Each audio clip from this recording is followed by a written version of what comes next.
저는 독일에서 활동 중인 디자이너 한정범이라고 합니다. 만나서 반갑습니다. 오늘 여러분과 나누고 싶은 이야기는 유럽의 인재상과 한국의 인재상이 어떻게 다른지에 대해서 말씀을 드리고 싶은데요. 그 이유에 대해서 말씀을 드리자면요. 제가 해외 취업을 준비할 때 가장 신경을 많이 썼던 부분이 포트폴리오, 그리고 레주메, 그리고 영어였거든요.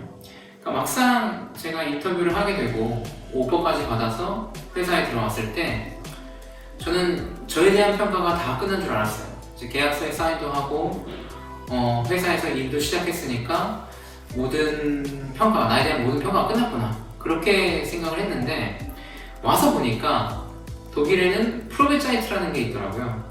계약서에 명시가 돼 있었는데 제가 그걸 그렇게 깊게, 주의 깊게 보질 않았었던 거죠. 이 프로베자이트라는 게 뭐냐면 고용 프로세스 중 하나인데, 이 프로베자이트, 독일어로는 검증 기간이라는 뜻이거든요. 이 검증 기간 동안 저의 역량을 실무를 통해서 평가하는 거예요. 저만 평가를 받는 게 아니라 제가 회사를 평가하는 기간이기도 해요. 그래서 이게 3개월 또는 6개월, 계약서마다 조금씩 다른데, 독일에 취업을 하시게 되면 이 프로베자이트라는 기간을 반드시 거치게 되어 있습니다. 이 기간도 엄연한 평가 기간이어서 회사에서 저를 마음에 들어하지 않으면 계약 기간과는 상관없이 저를 해고할 수 있는 거예요. 저의 문제가 뭐였냐면 영어도 괜찮았고 소프트웨어도 잘 들었고 디자인 스킬도 좋았는데 제가 유럽의 회사 문화에 적응을 하는데 어려움을 겪었어요. 그래서 다른 건 눈에 보이는 건 제가 열심히 준비를 했었는데, 뭐 포트폴리오나 레주메, 그리고 영어 뭐 이런 부분 다 준비를 했었는데 눈에 보이지 않는 부분들, 그러니까 유럽의 회사 문화가 어떤지, 토론 문화가 어떤지, 그 사람들이 원하는 인재상, 뽑고 싶은 사람이 갖고 있는 덕목 같은 것들을 제가 너무 몰랐었던 거예요. 그래서 이번 세미나를 통해서 간과하기 쉬운 부분들을 제가 좀 나눠 드리고 싶거든요. 아주 균형이 좋게, 밸런스가 좋게 준비를 잘 하셨으면 하는 바람입니다.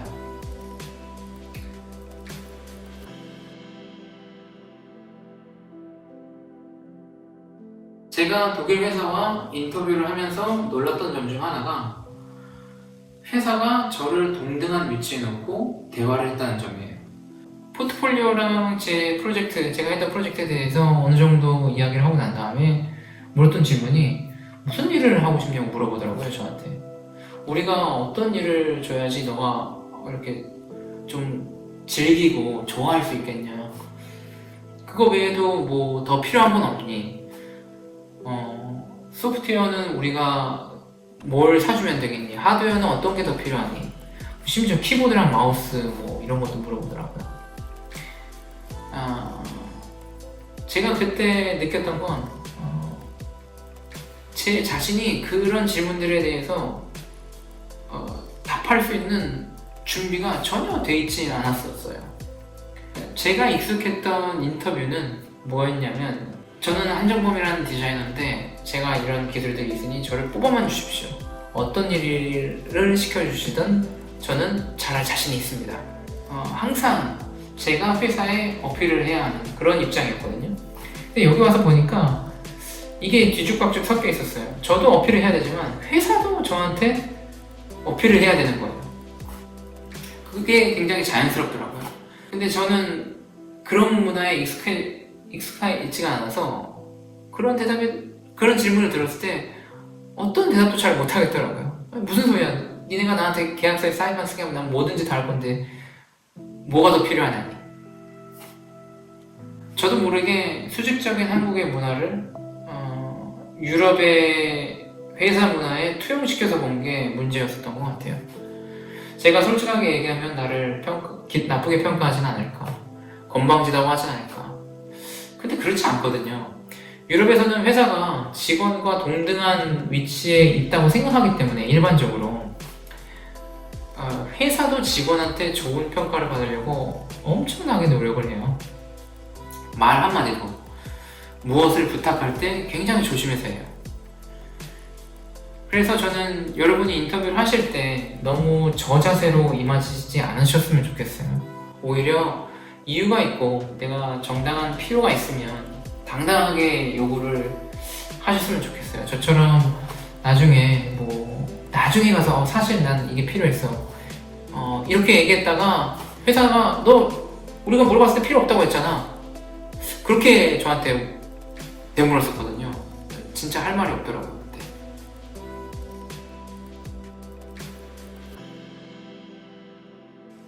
첫 직장에서 있었던 에피소드 중 하나인데요. 제가 이제 첫 직장에 가서 첫 미팅을 참여했고 거기서 이제 프로젝트에 대한 브리핑을 받았어요.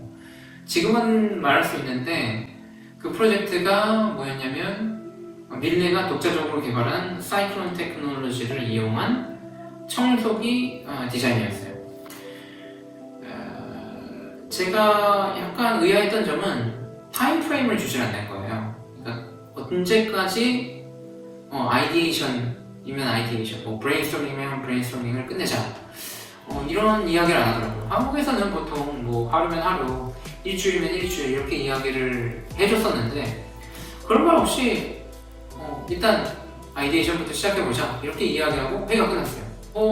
나중에 나한테 찾아오겠지 이런 생각이 들어서 나름대로 리서치도 하고 스케치를 하면서 보스를 기다리고 있었는데 이틀이 지나고 3일이 지나도 저한테 오질 않는 거예요. 4일째 스케치를 하고 있는데 보스가 저한테 와가지고 언제든지 나한테 와서 의논해도 돼 이렇게 이야기를 하는 거예요. 알고 보니까 보스가 저를 기다리고 있었던 거예요. 유럽 사회 특징 중 하나가 신뢰 사회라는 거잖아요. 독일도 마찬가지거든요. 회사 문화도 완전한 신뢰를 바탕으로 하고 있기 때문에 직원이 프로젝트를 이끌 수 있는 전적인 책임을 줘요. 포지션에 따라서 물론 책임의 범위가 좀 다르기도 한데 제가 경험했던 독일의 회사 문화들은 보통 개인이 디자이너가 프로젝트를 맡게 되면 보스와 상사의 역할은, 매니저의 역할은 이 사람이 올바른 결정을 할 수 있도록 방향을 잡아주는 거지 자기들이 대신해서 결정을 막 내리진 않아요. 이 프로젝트에 책임 있는 디자이너와 협의를 통해서 결정을 해요. 디자이너가 프로젝트의 주인이 되는 거예요. 언제 어떻게 할지 먼저 생각을 해야 되고 매니저에게 먼저 다가가서 의견을 묻기도 하고 심지어는 내가 이때까지 끝낼게 이렇게 이야기할 수 있어야 돼요.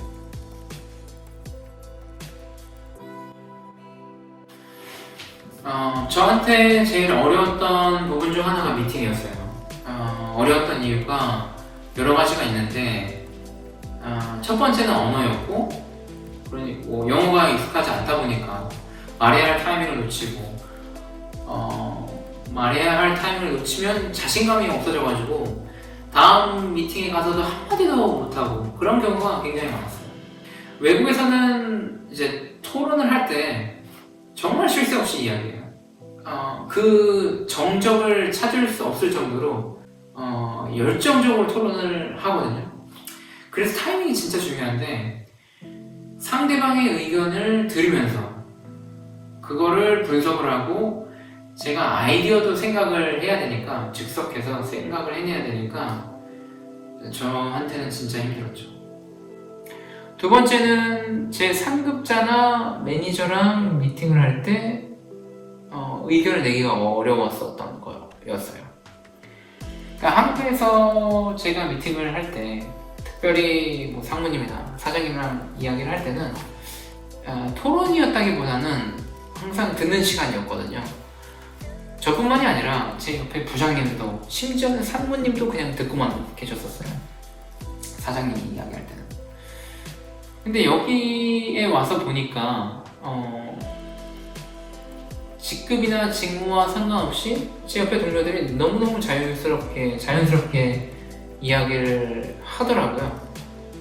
자기의 의견을 이유만 있다면 분명하게 이야기하고 심지어는 상사의 의견에 반대한다고 이야기도 하고 그런 걸 보면서 굉장히 놀랐거든요.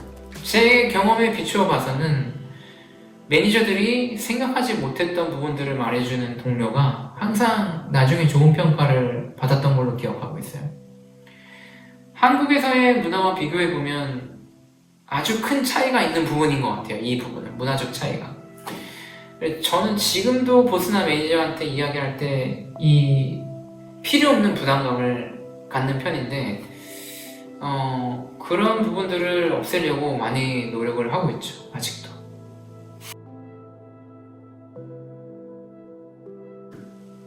재미있는 에피소드가 있었어요.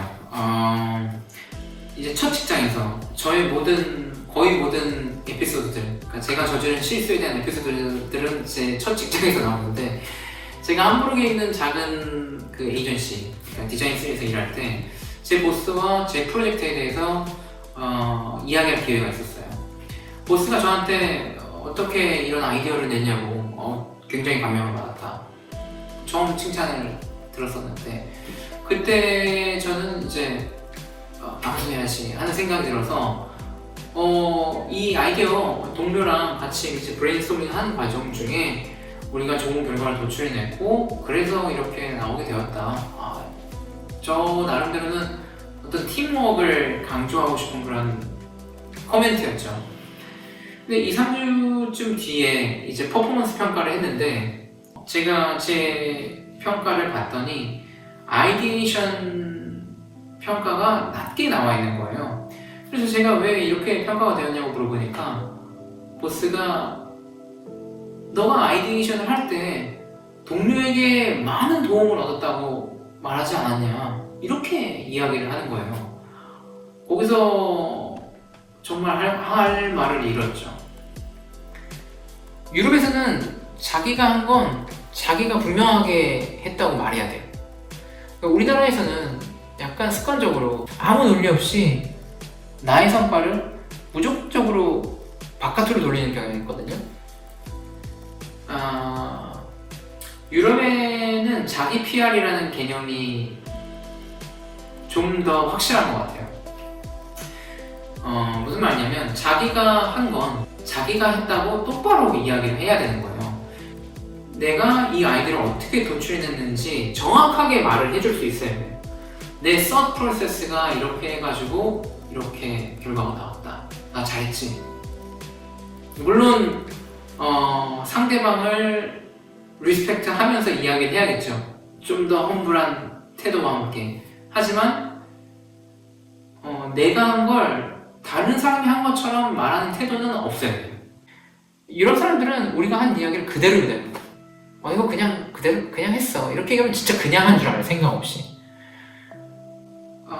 자기를 이제 프로모션하는 거에 대해서 부끄러워하지 않으셨으면 좋겠어요.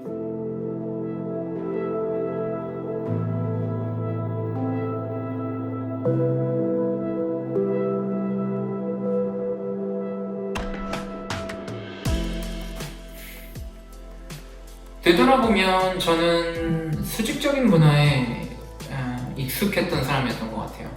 항상 윗사람이 저한테 일을 줄 때까지 기다렸고 나의 일은 이 일을 성실하게 잘 해내면 된다, 거기까지다, 이렇게만 생각을 했었거든요. 그런 부분 때문에 제가 이 실무에 대한 실력이 있음에도 불구하고 사실 첫 번째 회사에서 제 계약을 연장해 주질 않았거든요. 6개월의 검증 기간을 다시 줬어요. 그분들도 확실하지 않았었던 것 같아요. 그분들이 이야기를 하기도 자기들이 이런 경우는 처음이라고 이야기를 했거든요. 저한테 검증 기간은 원래 한 번만 주는 거지 2번 주는 건 아니다. 그때 제 같은 기분은 정말 패배의식이 가득했었죠. 내가 실패했구나, 솔직히 인정하자, 이런 생각이었어요. 이 세미나를 준비하면서 저를 한번 돌아봤었던 것 같아요. 지금의 나는 새 회사에서 시니어로 또 디렉터로의 승진도 바라보고 있는데, 만약 과거의 나로 돌아간다면 무엇을 더 준비해야 될까? 이 질문에 대한 답들이 지금까지 여러분이 경청해주신 이 세미나의 내용이었던 것 같아요. 그래서 여러분들이 제가 겪은 그런 저의 미숙함들을 들어보시고 거기서 교훈을 스스로 찾으셔서 해외 취업에 꼭 성공하시기를 바라겠습니다. 감사합니다.